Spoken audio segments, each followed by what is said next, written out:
నమస్తే అండి. నమస్తే. మీ పేరు? డాక్టర్ తిరుమల శెట్టి. రైట్. ఇప్పుడు మనం మనం చూసుకున్నట్టయితే 'గడ్డం రాజు' అనే యాక్టర్ ఫోక్ సింగర్ వింటా ఉన్నాం తనని. మన వీడియోలో ఎన్నో సాంగ్స్ చూసాం. సో, తను సూసైడ్ చేసుకొని చనిపోయింది. తన భార్య కారణం ఉన్నట్టుగా ఉంది. సో, వాళ్ళ భార్య కూడా చెప్పేదేంటంటే, మంచిగుండేవాళ్ళం, అండర్‌స్టాండింగ్ లేకపోవడం వల్ల ఇలా అయిపోయింది. నాదేం లేదని తను కూడా బాధపడుతుంది. బట్ ఆ వీడియోలో మట్టుకు తనే కారణం అని చెప్తున్నాడు. మరి ఎలా చూసుకోవచ్చు దీన్ని? ఎవరు తప్పు అనుకోవచ్చు మనం? ఒక మగ మనిషి ప్రేమించి పెళ్లి చేసుకొని సూసైడ్ చేసుకునే స్థాయికెళ్ళిపోయాడంటే, ఆ అమ్మాయి ఎంత టార్చర్ పెట్టకపోతే అతను ఆ స్థాయికెళ్తాడు?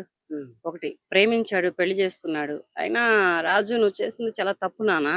ఇప్పుడు ఒక ఇండస్ట్రీలో ఎదగాలి అంటే ఎన్నో బాధలు, ఎన్నో కష్టాలు, ఎన్నో కన్నీళ్లు, ఎన్నో నిద్రలేని రాత్రులు, ఎన్నో ఆకలి రోజులు గడిపేటటువంటి ఇప్పుడున్న జనరేషన్‌లో నువ్వు ఒక ఫోక్ సింగర్‌గా ఎదిగి, ఒక ఆర్టిస్ట్‌గా ఎదిగి, ఇంత చేసినటువంటి నువ్వు ఇటువంటి తప్పుడు నిర్ణయం తీసుకొని నిన్ను నువ్వు చంపుకొని నీ కన్న వాళ్ళకి ఎక్కడ లేని శోకాన్ని మిగిల్చావు తండ్రి.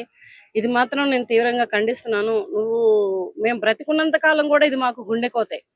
ఎందుకంటే ఒక తల్లిగా, ఒక మహిళగా నేను చెప్తున్నాను.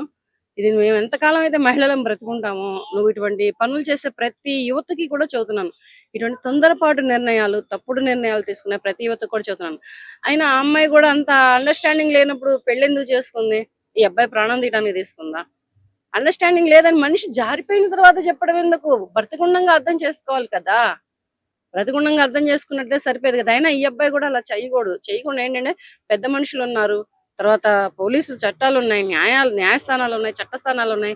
వీళ్ళ దగ్గరికి తీసుకొని వెళ్ళాలి. ఇంత పోక్ సింగర్ అయ్యుండి ఇంత మనిషి అయ్యుండి అలా చచ్చిపోయాడంటే నాకైతే కడుపులో పేగులతో సహా కదిలిపోయినాయి అన్నమాట. ఏంటి ఈ దారుణం? ఎందుకు ఇంత కష్టపడ్డాడు ఈ అబ్బాయి ఈ స్థాయిలోకి ఎదగటానికి? అటువంటిది ఒక వీడియో పెట్టి, అమ్మ, నాన్న నన్ను క్షమించండి. నా భార్య పెట్టే టార్చర్‌కి నేను తట్టుకోలేక ఇలా సూసైడ్ చేసుకుంటున్నాను అంటే కళ్ళల్లో నీళ్ళు కళ్ళు తిరిగిపోతున్నాయి. గుండెని ఏంటంటే ఒక పిండుతున్నట్టు అయిపోయిందనమాట. ఇక ఆ కన్న తల్లిదండ్రులు ఎంత ఎంత చెప్పినా వాళ్ళని ఓదార్చడానికి మా దగ్గర మాటలు లేవు. ఆ తల్లిదండ్రులకే గాని, ఆ తోబుట్టువులకే గాని, ఈ అబ్బాయి ఇలా చేసుకున్నందుకు వాళ్ళని ఓదార్చడానికి మా దగ్గర మాటలు కాదు కదా, ఏమీ లేవు. ఇంతకు మించి నేనేం చెప్పలేకపోతున్నానమ్మా, క్షమించండి నన్ను. ఒక అనలిస్ట్ గా, ఒక మహిళగా ఈ మరణాన్ని అయితే మాత్రం నేను కూడా తట్టుకోలేకపోతున్నాను. ఇంకొకటి తన భార్య చెప్పేటప్పుడు తన భార్య కూడా వీడియోలో ఏడుస్తుంది. నా రాజు ఇలా ఉండి అక్కడ కూర్చునేవాడని అతిగా అంటే ఏడుస్తా ఉంది. మరి వాళ్ళ అమ్మ నాన్న చూస్తే, రాజు వాళ్ళ అమ్మ నాన్న చూస్తే ఈ అమ్మాయి తాగుబోతు లేకపోతే ఇలా చేసి అలా చేసి చెప్తున్నారు. మరి దీన్ని ఏ విధంగా తీసుకోవచ్చు? మరి కొడుకు చనిపోయిన బాధలే చెప్తున్నారు.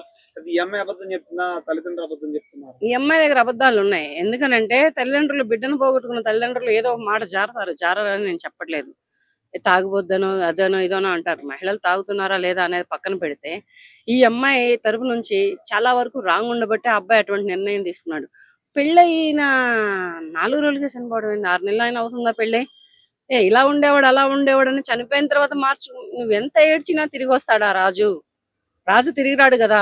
నువ్వు బ్రతికున్నప్పుడే ఎందుకు అర్థం చేసుకోలేకపోయావు? ఎందుకు తనకు నచ్చినట్టుగా నువ్వు, నీకు నచ్చినట్టుగా తనని మలుచుకొని లైఫ్‌ని లీడ్ చేసుకోలేకపోయారు? కావాలంటే విడిపోండిరా! సరే, ప్రేమించుకున్నారు, పెళ్లి చేసుకున్నారు. ఇష్టం లేదా విడిపోండి. చచ్చిపోవడం ఎందుకు? చచ్చిపోయి ఎవరికి శోకాన్ని మిగులుస్తున్నారు? ఎవరికి గుండె కోతని మిగులుస్తున్నారు? ఆ తండ్రి ఎంత గుండెలు బాదుకుంటున్నాడు? ఆ తల్లి ఎంత కడుపు కొట్టుకుంటుంది? పెంచి, పెంచి, పెంచి, పెంచి వల్లకాటికి అప్పజెప్పామే అని ఎంతటి ఇది పెడుతున్నారో చూడండి. అయ్యా బాబు, మీకు యువతకు ఒక్కడే చెబుతున్నాను. మీరు ఇష్టమైతే పెళ్లిళ్ళు చేసుకోండి. కష్టమైతే సింగిల్ గా బ్రతికిపోండి. పెళ్లిళ్ళు చేసుకున్న తర్వాత మీకు ఇష్టం లేకపోతే విడిపోయి బ్రతకండి. అంతేగాని ఇటువంటి పిచ్చి నిర్ణయాలు, ఇటువంటి తక్కువ ఆలోచనలు, తప్పుడు ఆలోచనలు తీసుకొని మీ నిర్ణయాలు మీరు తీసుకొని మీ లైఫ్‌లో మీరు చావుకి ఉరికంబానికి ఎక్కించొద్దు. అదే ఆ అమ్మాయికి ఇష్టమైన చీర కొన్నాడంట. ఆ చీరతోనే ఊరేసుకొని చనిపోయాడంట. అంత అవసరం ఏమొచ్చిందయ్యా? ఇది నేను చాలా అంటే చాలా, నాకంటే ఏంటంటే అది గుండెని ఇలా పిండినట్టు అయిపోయిందనమాట పరిస్థితి. ఇలా పట్టి పిండుతుంటుంటే ఎంత బ్లడ్ రావాలంటే అంత బ్లడ్, అసలు గుండె ఎంత బాధపడుతుందంటే అంత బాధపడుతుందనమాట. అది చెప్పలేము, మాటలలో చెప్పలేము. కానీ ఏంటంటే ఇటువంటి మరణాలని ఇకనైనా ఆపేయండి. యువతకు ఒకటే చెప్పుకుంటున్నా, తల్లిదండ్రులను చూడండి. మీ అమ్మ గుర్తుకు రాలేదయ్యా రాజు? మీ నాన్న గుర్తుకు రాలేదా? నీ తోబుట్టువులు గుర్తుకు రాలేదా? వీళ్ళందరినీ మరచి ఈ లోకం విడిచి నీకు ఎలా వెళ్ళిపోవాలని పెంచిందో నాకైతే అర్థం కావట్లేదు. కానీ నీ వీడియో చూస్తున్న ప్రతిసారి, నువ్వు మాట్లాడుతున్న ప్రతి మాటకి, ఆ అమ్మాయిని మాట్లాడుతున్న ప్రతి మాటకి మా కళ్ళల్లో అయితే నీళ్లు తిరుగుతున్నాయి. మా కడుపులో అయితే పేగులు కదిలిపోతున్నాయి.